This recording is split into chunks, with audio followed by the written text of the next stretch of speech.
compassionate, a God who's loving, who's ultimately going to recognize, yes, we're not perfect. The folk melodies and all these things, you say, it's kind of old, okay, I'll sing, Yismechu v'malechu zecha shemre shem. Okay, I'll do that. I mean, it's a very famous melody. People loved it for hundreds of years. It doesn't speak to me. So we go to Israel, go to the Melitzer Rebbe, Hasidim in Borough Park, Yismechu v'malechu zecha, and then Yismechu v'malechu. Okay, it's still Hasidic, still Jewish. Okay, it's not so far away. We can do that. But then you start getting newer tunes that I don't even know. I do. Yismechu v'malchuscha shomrei Shabbos. It could be in the radio. The way that melodies, contemporary melodies, enter or exit service, the service, I think a lot of times it depends on the preference of the cantor. And the melodies that I like, and some of these are melodies maybe that I grew up with, or some of these may be melodies that I heard and I really like. So that's one way that new melodies enter. And then another way, I think, is when our congregants go somewhere and they hear a certain melody and they come back and they say, "Cantor, I heard this melody, you have to hear it," and then they hum it. And most often it's a melody that I've already heard before, but maybe it's an old favorite that I haven't used in a while. And so I think there's a constant back and forth between being conscious of keeping the music that the congregation knows and is beloved by the congregation, at the same time respecting the nusach, the traditional melodies that are found in a particular holidays. The last 5 or 6 or 7 years perhaps, I've been including more and more contemporary melodies. And they work. They work. But if I do it within the context of the tradition, so you have all these traditional tunes and the davening, but then you throw in 5, 6, 7 nice, beautiful tunes, I see nothing wrong with it. It may not be what I learned as a young man, but it's obviously necessary. You have to go with the times. As I'm coming into a new congregation and I'm making certain changes, I'm always sensitive of maintaining the identity of the congregation. And once a new cantor is in the congregation, such as myself, the musical identity of that congregation is going to change. It's going to morph. But we're going to change and morph it together. So I have an old friend, CJ, who we were having a dinner at one of our friends here, who I was staying with them. And he said, "Oh, the rabbis and the cantors, it's the holidays, I have no time, I have to prepare. What do they write, a sermon? Big deal." He says, "What do you do the same stuff every year anyway? What kind of preparation do you have?" I said, and I looked at him and I went, is he right? Why am I so crazy busy for weeks before the high holidays? And why am I always nervous about the high holidays?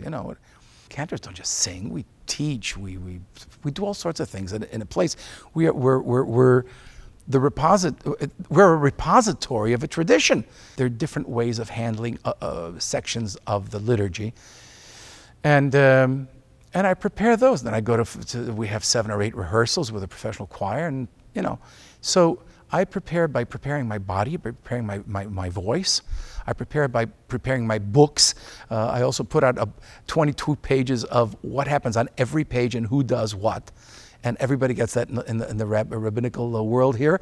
And the cantor and the ritual director and everybody else. So we're on the same page. And of course, no one follows it 100%. You know that. No.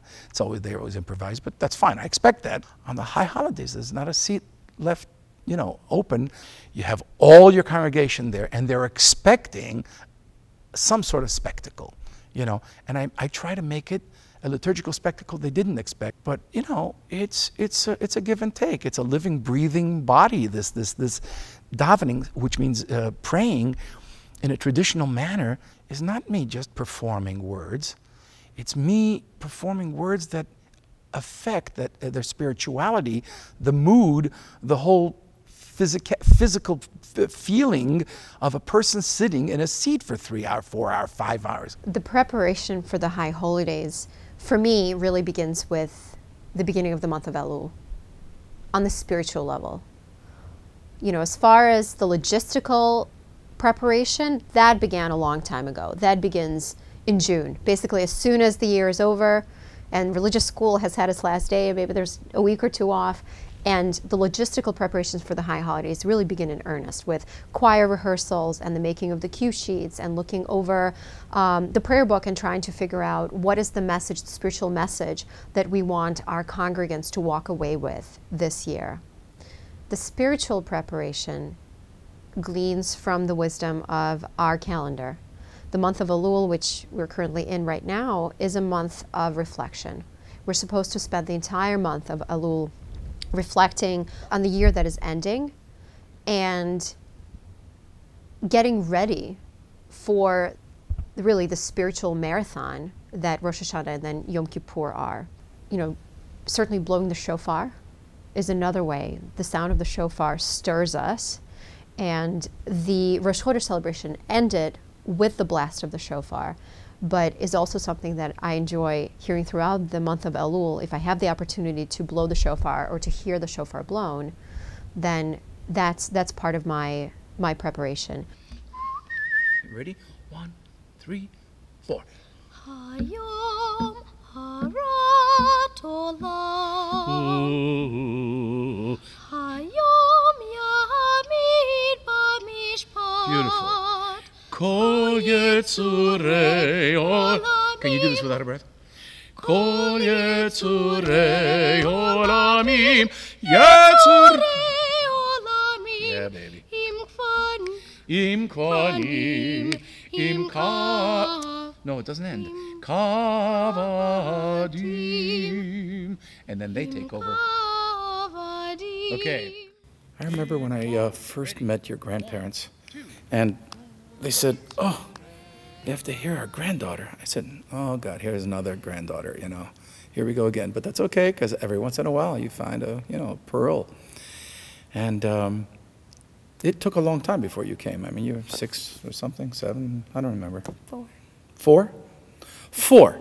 At 4 years old, you came up, and what did you sing? Tell us. I sing the Shema. The Shema, right. That was the Taubman Shema. And this is a service that we do once a month with a band. And I said, well, here's a good time to hear her, Come on up, Anna. And I took her by the hand. She was a little thing. I said, you know the Shema? Oh, yeah. And she, she heard it once and she knew it. And how does it go? Hear, O Israel, right? No, listen. Tell us. Go on, sing it a little bit.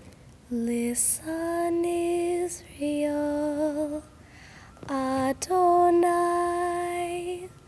our God is one. Yeah. And the people went, oh. Hayom yamid b'mishpat. Kol Yetzurei Olamim. Yetzurei Olamim. Im Kvanim. Im Kavadim. That's the only place you go down to the tonic. Okay? Yeah, you're good. Is she good or what? Woo. So for me, some of the highlights, I guess I'm a traditionalist, but for me, some of the highlights of the high holidays are pieces like Max Janowski's Avinu Malkeinu. It's a classic, and when I hear that piece, to me, that is the high holidays. Avinu Malkeinu Shema Koleinu. So that sense of Avinu Malkeinu, our Father, our King, our Parent, our Sovereign, have mercy on us. And it's one of the reasons that this is emblematic for me of the high holidays is because the prayer Avinu Malkeinu is only recited on the high holidays, on Rosh Hashanah and Yom Kippur. And one of the reasons I believe that Janowski's melody is so successful is because it is in fact based on traditional nusach. So it recalls it really kind of calls to some kind of a communal musical memory, taps into that in a way that few melodies, I think, do.